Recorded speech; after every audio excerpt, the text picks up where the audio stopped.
Hii ni sehemu ya pili katika ile somo lilikuwa likisema mambo 10 ambayo mzazi anapaswa kumfundisha mtoto wake kila siku katika maisha ambayo tunaishi na. Sehemu ya kwanza tulijifunza kwamba mzazi ndiye mwalimu wa kwanza wa mtoto, na tuliona mtoto hajengwi na maneno pekee bali na mafunzo ya kila siku ambayo anajifunza kwa wazazi, kwa matendo na kwa kufundishwa. Leo tutaendelea na sehemu ya pili. Ukweli ni kwamba dunia yetu leo inawafundisha watoto wetu, na kuna maumivu, usaliti, maamuzi magumu, tamaa na changamoto nyingi. Mtoto ambaye hajafundishwa mapema atafundishwa na dunia kwa namna yake na kwa njia yenye maumivu makubwa, lakini mtoto anayefundishwa nyumbani huingia maishani akiwa na hekima na busara na hofu ya Mungu, na huku akijua kipi cha kufanya. Na Biblia inasema wazi katika kitabu kile cha Mithali sura ile 22 fungu la 6, mlee mtoto katika njia impasayo, naye hataiacha hata atakapokuwa mzee. Hivyo mzazi, usisubirie shule au jamii ndiyo imfundishe mtoto wako. Mungu amekupa jukumu hilo. Leo tutajifunza mambo 5 pia muhimu ambayo pia kila mzazi anapaswa kuyapanda ndani ya moyo wa mtoto wake kabla dunia haijamfundisha kwa njia ngumu. Nikuombe usiondoke hapa, ungana nami katika sehemu hii ya pili, na nikuombe tu, ikiwa bado hujabonyeza alama ya subscribe katika channel hii, tafadhali usiache kulike na kucomment, na Mungu wa mbinguni akubariki sana. Namba 1 ambayo ni namba 6, mfundishe mtoto wako kwamba kila uamuzi anaofanya una matokeo. Mfundishe mtoto kwamba kila uamuzi una matokeo yake. Hakuna uamuzi usio na matokeo. Kila uchaguzi unaofanya leo unajenga au kuharibu kesho yako. Mtoto akielewa kweli huu mapema, ataanza kufikiria kabla ya kutenda. Mfundishe kwamba kusema uongo kunaweza kuharibu uaminifu, kuchagua marafiki wabaya kunaweza kuharibu maisha, kutotii wazazi kunaweza kumletea maumivu makubwa. Hivyo kuchagua kumcha Mungu kunaleta amani na baraka.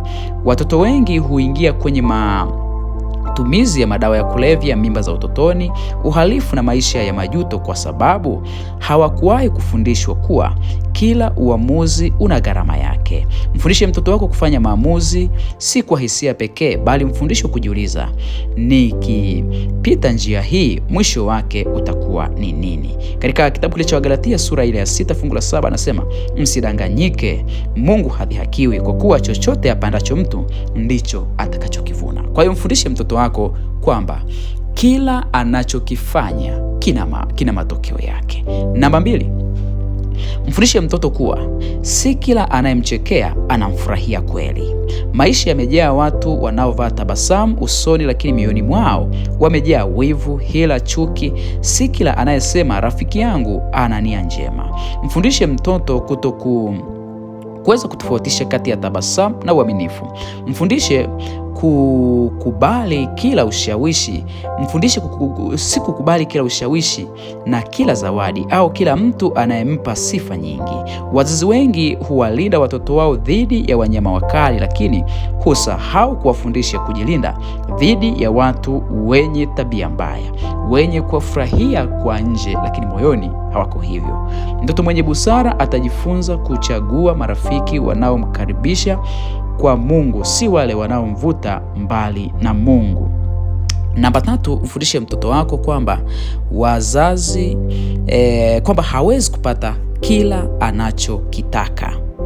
Njia moja ya makosa makubwa ya malezi ni kumpatia mtoto kila kitu anachokitamani.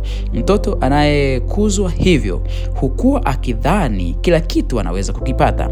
Mfundishe kwamba maisha yana neno hapana. Wakati mwingine Mungu atasema hapana, wakati mwingine wazazi watasema hapana, na wakati mwingine mazingira yataruhusu kwamba asipate kile anachokitaka. Kubali hapana kunamjengea uvumilivu, nidhamu na uwezo wa kusubiri wakati sahihi.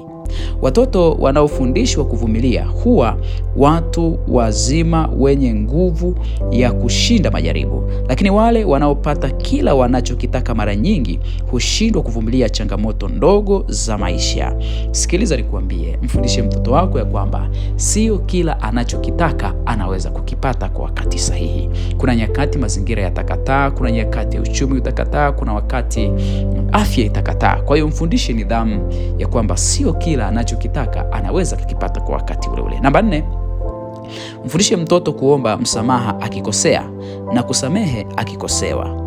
Hakuna mwanadamu mkamilifu, wote hukosea, lakini watu wakubwa si wale waliokosea, bali ni wale waliokubali makosa yao na kuyarekebisha. Mfundishe mtoto kusema samahani, nimekosea.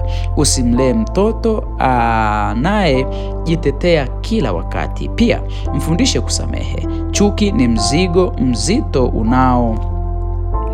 unaoumiza zaidi anayebeba kuliko yeye aliyechukiwa.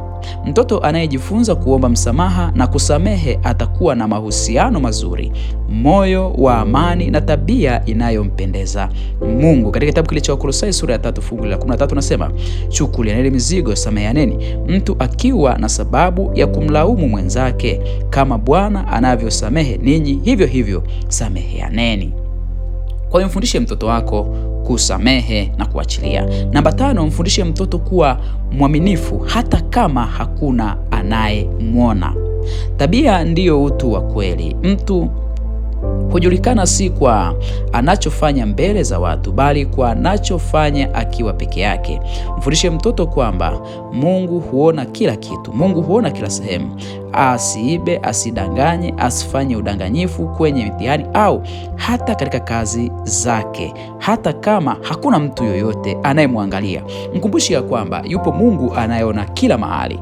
Uaminifu wa kweli hauhitaji mashahidi, unahitaji moyo unaomcha Mungu. Dunia inaweza kushangilia ujanja kwa muda, lakini Mungu hubariki uaminifu. Mtoto anayekuwa akiwa mwaminifu atakuwa mtu anayeaminiwa katika familia, katika kazi, kanisa na hata katika jamii. Uaminifu unaweza kumfungulia mlango ambayo elimu, pesa au cheo havingeweza kumfungulia. Na hata hivyo, elimu itakubeba, lakini tabia itaamua maisha yake. Biblia inasema katika Luka sura 16 fungu la 10, anasema aliye mwaminifu katika lililo dogo sana huwa mwaminifu katika lililo kubwa pia. Ninatamani kuambia jambo hili. Mzazi, watoto hawahitaji tu chakula, mavazi na elimu, wanahitaji hekima ya kuishi. Ukimfundisha mtoto kanuni hizi mapema, utakuwa umempa zawadi ambayo haitachakaa maisha yake yote.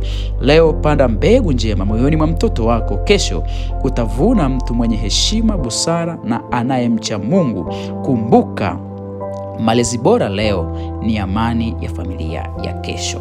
Ninakutakia baraka za Mungu. Mungu akubariki sana wewe ambaye kwa mfuatiliaji wa Hope Praise Ministry.